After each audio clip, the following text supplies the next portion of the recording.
I'm Connie Hales, and normally most of us don't talk about Phil Levine as being a subtle man, but I'm going to talk a little bit about the subtlety of Phil Levine.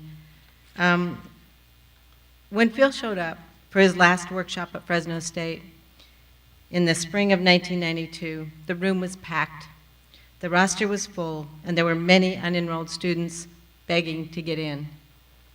Phil didn't over-enroll the class and make it too big and unwieldy to work, a mistake some of us have made way too many times.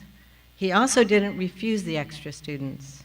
He simply and quietly arranged to break the class into 2 workshops and taught the extra one along with the rest of his regular load. I never heard him complain about the overload once. I never even heard him mention it. I don't think many faculty members even knew he did it. But the students knew. And this is a student's story. It's actually Brian Turner's story. Brian couldn't be here today, but I've heard him talk about this many times.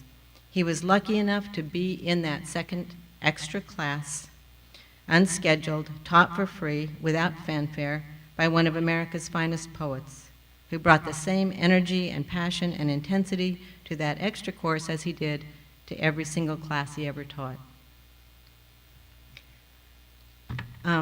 I was not hired at Fresno State to teach poetry. There were 3 fantastic poets teaching here when I came along, and not that many poetry courses to rotate between them. I was hired as a generalist, as were many folks in our department in those days. I taught basic GE courses, humanities, and American Lit courses. I was happy to have a job. I loved my students, and I was thrilled to be living and working among such a vital poetry community. I was not expecting to get a chance to teach poetry. So one semester, about a year or so after I'd been hired, I got my schedule and it listed a poetry workshop. I ran into the chair thinking he'd made a terrible mistake and he should change it before anyone got upset. He said there was no mistake. He said Phil had asked to switch with me for that course and that Phil would teach the GE course I'd originally been assigned. The chair also said that this had been a confidential request on Phil's part, and that I should just keep quiet, teach the course, and do it well. So I did my best.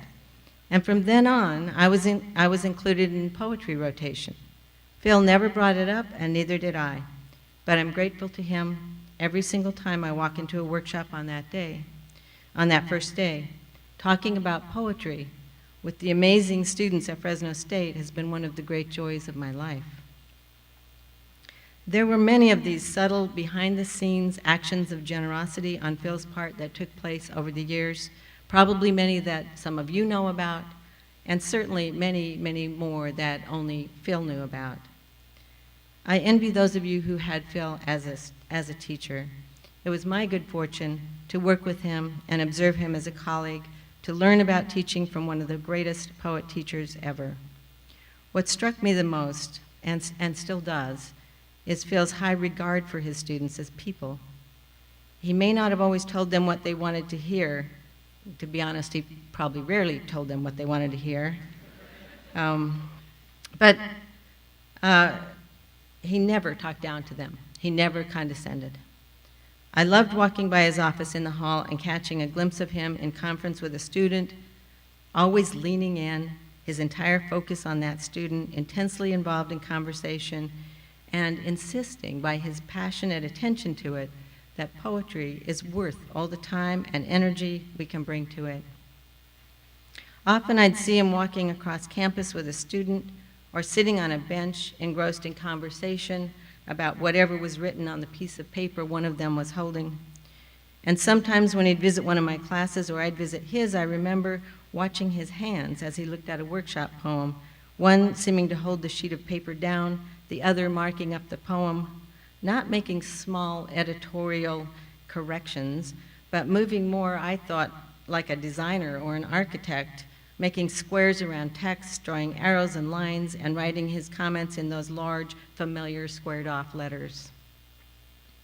And I remember his eyes when he looked up, eyebrows raised, the profoundly inquisitive look on his face.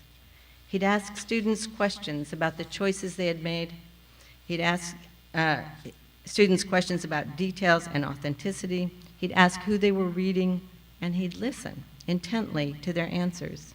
He talked about their work as work. He talked to them as maker to maker. But he wasn't all serious. He joked a lot, and he'd include himself as the butt of the joke as often as anyone else, which helped us all remember that we ought to take ourselves and our inflated poet egos much less seriously than we often do. It's tempting for a teacher to apologize for giving students bad news, to show pity, to hesitate, to use upbeat euphemisms. On the other hand, it can be equally easy to be dismissive or annoyed, or even to show a type of parental disapproval on the student's performance. All of this is a type of condescension, and that simply wasn't Phil's way. Once during an undergraduate workshop that Phil was visiting, a student raised his hand and asked, "Mr. Levine, do you consider poetry a serious hobby?" I thought the student was going to get punched or something. Phil was sitting, as he often did, leaning in, elbows resting on his knees, hands folded together. He was quiet for a long minute, staring at his own hands. Then, eyebrows raised above his glasses, he looked up straight into the student's eyes and said, almost gently, "No, I consider it a serious life." Phil offered students who were looking for it an authentic way to live in the world. He showed them that there was inherent dignity in making a poem out of the materials of your life. He didn't proselytize. He simply showed us every day what it looks like to put poetry at the very center of your life.